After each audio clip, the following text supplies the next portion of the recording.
What is going on YouTube? Apex6 again back in with another video, and today's video is going to be another installment in our series History of Death. And let me tell you right now, this case is very graphic. So if that makes you squealish, don't watch this video. Oh yeah, YouTube, I forgot to mention, this is going to be the case of Mark Van Dongen. This case takes place in Bristol, in the United Kingdom. On the morning of the 23rd of September 2015, a woman named Dr. Nick White was awakened by the sound of her doorbell ringing, accompanied by the sounds of screaming and shouting.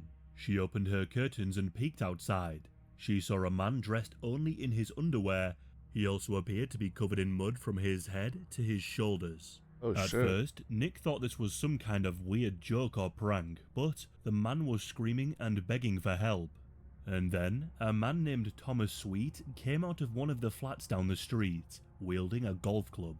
Thomas was no attacker. He too had heard the sounds of screaming and shouting and was worried that somebody needed some help. At first, he thought the sounds were due to a couple of foxes fighting, but then he realized it was a person screaming. He had come outside to assist.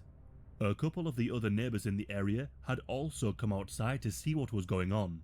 They approached the screaming man, and they realized this really wasn't some kind of strange prank, and he wasn't covered in mud. They realized this man's skin was literally melting and was coming off in clumps. Okay. There's a lot going on. We don't really know much, but I will say this is probably a fairly close-knit community. For them all to come out to see what's going on, just to give aid and kind of help. You know, a lot of communities, if they heard someone screaming, they just wouldn't even go out there. So, at the very least, I mean, hey, kudos to them. The man's name was Mark Van Dongen. Mark was 28 years old and was originally from the Netherlands. He had moved to the UK to study. He worked as an engineer and had a long-term girlfriend, a 48-year-old woman named Belinda Wallace. The couple had met in 2010. Belinda was a fashion student and was almost 20 years older than Mark. In August of 2015, the relationship had broken down.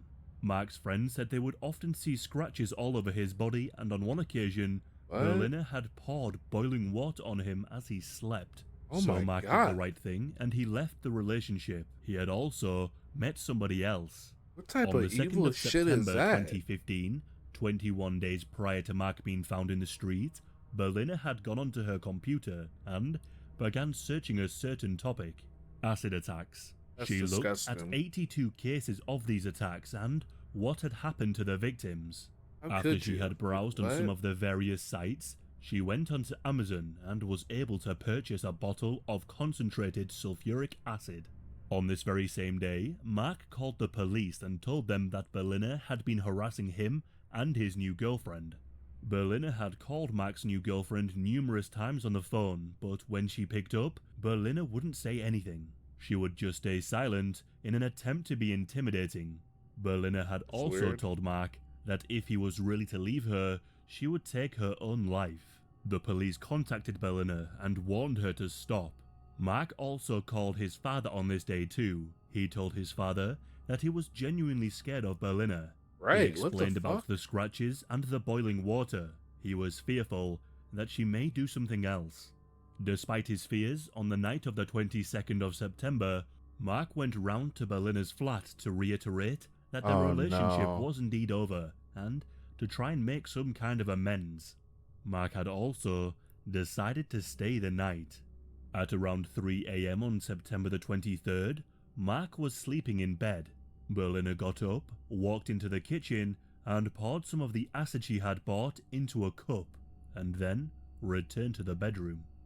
She woke up Mark, laughed at him, and said, "If I can't have you, then nobody can." Belinda then threw a large quantity of concentrated sulfuric acid directly into Mark's face. Okay, there's a lot to unpack here. For some reason, I didn't think that there was any relation between who burned this man, you know, between the man who was burned and then the person who burned him. I didn't think that there was a relationship. I thought maybe it might have been a random attack, maybe a kidnapping. I'm not sure. But to think that someone that you're in a relationship with would do this to you, someone that like always said I love you to you, I mean, I don't even understand that. Like, how could you do this to someone that you supposedly like? I don't understand it.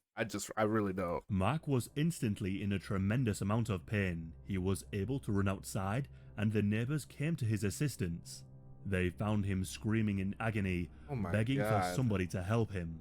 The neighbors called the emergency services, and they told the operator that his ex-girlfriend had thrown acid in his face. This is They then particularly assisted Mark, violent. guiding him into a flat so he could take a cold shower to soothe the pain until the paramedics arrived.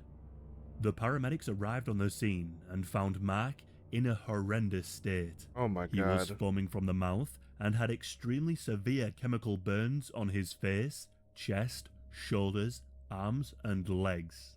They quickly administered pain relief and rushed him to hospital. On the journey there, Mark was repeatedly saying that he couldn't see anything. The paramedic looked into his eyes only to see that one of his irises had dissolved. Mark told the paramedics exactly who was responsible for doing this to him. He begged for the police to go and check on his new girlfriend. He was worried that she too could have suffered the same fate. The police made their way over to Berlina's flat, and inside, they found her just sitting on the sofa. She was of course quickly arrested. The police checked on Mark's This new is girlfriend, sick. and thankfully, she was absolutely fine. When Mark arrived at the hospital, he was able to catch a glimpse of himself and saw the extent of his Oh injuries. my God, that Mark sounds screamed awful. and stated that he no longer wished to live. Mark had to be put into a coma for 4 months due to the extent of his Oh, injuries. no. He was only able to breathe with the assistance of a ventilator. The acid had also caused a great deal of damage to his lower left leg, so much in fact that it needed to be amputated. The sulfuric acid had continued to burn, not only through the skin and muscle, but also all the way down to the bone. The acid had destroyed the membrane surrounding them, and some of Mark's bones were full of cavities. It caused him an unbearable amount of pain. Mark's nose had been completely destroyed, along with one of his ears too. Oh my God. This is particularly violent. Like, we've heard of someone getting caught cheating and then, oh, passion of crime, and then they shoot their person that cheated. Whatever. We covered something similar to that earlier this month. But I mean, this is a lot more violent than just shooting someone. You poured sulfuric acid all over them. I mean, I just don't even have it in me to think about this kind of stuff. Like, how do you even come up with this? Is terrible, man. I mean, ugh. The police searched for Mark's family so they could contact them and let them know what had happened. His family lived in the Netherlands, so it took around 10 days, but they were able to find them. Once hearing the news, his family rushed to his side to be with him. When Mark's father arrived, the hospital staff told him where he could find Mark. He perhaps didn't fully know the extent of Mark's injuries, as when he arrived on the ward, he looked for his son but couldn't see him anywhere. He returned to the desk and told them they had made a mistake, but they hadn't. Mark's injuries made him completely unrecognizable even to his own father. Mark eventually came out of the coma, and when he did, he only had movement in his mouth and tongue. He communicated by sticking out his tongue when his father pointed to a letter on an alphabet board. After some time in recovery, he was able to start talking again, but he was paralyzed from the neck down. Mark became deeply depressed. The pain, the trauma, and not being able to move took a huge toll on his mental health. I mean, how could you not? Mark's injuries were so severe that the police decided that the pictures should never be released. From now on, Mark would need a lifetime of constant and dedicated care. On the 22nd of November 2016, a care home was found for Mark in Gloucester. Only one night at this care home, Mark called his father and pleaded with him to come to Gloucester to pick him up. Mark's father drove 800 miles to his son at the home. Once he entered, he found Mark in his room, covered in his own feces. Mark's father promised him he would get him out of there as soon as possible. Mark's family and friends were able to hire a private ambulance and managed to get Mark back to his country. They found him a care home with much better care. If things weren't already bad enough, Mark developed a lung infection. A tube needed to be inserted into his throat to remove liquid. The operation would mean that Mark would no longer be able to talk. Speaking to his family was the only thing that was keeping Mark going. Now unable to talk, Mark decided that he wanted to apply for euthanasia. Euthanasia is legal in Belgium, and Mark's application was granted. This is On the sad. 2nd of January 2017, Mark and his father spent some quality time together for the last time. The doctors came, and at 7:15 p.m. he was pronounced dead.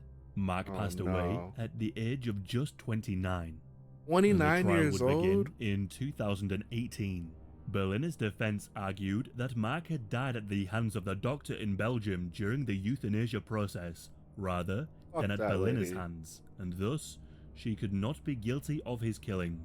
Berliner also accused Mark of being controlling and violent, and claimed she believed that she was throwing a glass of water at him, not acid. She also said that Mark had left the acid on the side of her bed, hoping she would drink it in the middle of the night. Berliner made up numerous lies and excuses for what she did to Mark, but Berliner's search history showed an obsessive amount of premeditation. She had looked at many stories of acid attacks, she knew exactly what she was doing, and she wanted to destroy Mark's life in the cruelest of ways. Yeah, fuck this lady, she had honestly. also tested out the acid beforehand on a table. She knew full well how corrosive the acid was. The judge overseeing the case called the attack premeditated, sadistic, malicious, and callous. She stated that Berliner was manipulative, controlling, and dangerous. The judge said to Berliner, "Your intention was to burn, disfigure, and disable Mark so that he would no longer be attractive to any other woman. It was an act of pure evil." When the judge read out the extent of Mark's injuries and how he suffered following the attack physically and mentally, Berliner showed absolutely no signs of remorse. Instead, she just continued to lie about Mark and about what happened. In the end, she was cleared of murder and manslaughter, but was found guilty of throwing a corrosive substance with intent. Berliner was sentenced to a minimum of 12 years in prison. Oh my god. There are now marks on the doorbell that Mark rang when he pleaded for help. The acid that had burned through his skin had also corroded the metal. A chilling reminder to the locals who live in the area. Fucking serious? The fact that there are no images of Mark makes me wonder just how bad the injuries were. And as I said earlier, even Mark's father was unable to recognize his own son. To me, acid attacks are one of the most evil and twisted things that a person can do to somebody. Not only does it cause a great deal of pain, but it also causes lifelong disfigurement. An acid attack also damages your muscles, skin, and bones in a way that hinders mobility. There is constant discomfort for the rest of your life that never ends, and the victims often need regular surgery. The victims also suffer PTSD, depression, and anxiety. The burns also result in a greater chance of developing cancers. It is a level of cruelty that is just unfathomable to me. In my opinion, someone who carries out such an attack deserves life in prison. Sadly, people all over the world suffer from these attacks. They tend to be fueled by jealousy, or somebody wanting to seek revenge for cheating, or even if a partner just wants to leave. I know that here in the UK, they have been used in gang attacks. I'll do my best to cover more of these kinds of cases. Oh my god. How the fuck could you do something like that to someone that you supposedly love? Like, you're jealous because they want to move on. You don't want them to move on. So you throw acid in their face? What the fuck is wrong with you? Like, I just don't even understand that. I don't understand the mentality. I don't understand the thought process. Like, that's just so, it's just particularly violent. You know, that's, I mean, how do you even think of that? Like, honestly, how do you even think of that? Man. This was a very graphic one for sure. Yeah, YouTube. That was the case of Mark and Dongen. And man, all I could say is prayers to his family. Prayers to his family, and man, I honestly, that lady does deserve life in prison. I don't think she should be able to walk the earth freely. As a free woman, no. After ruining that man's life like that in the worst way, no. But I mean, hey, that's me. Pretty tough on crime. Alright, YouTube. If you enjoyed this one, please leave a like. Let me know down in the comments what I should react to next. Subscribe for more. We do this every single Friday. This was our latest installment, our series, History of Death. Thanks for out.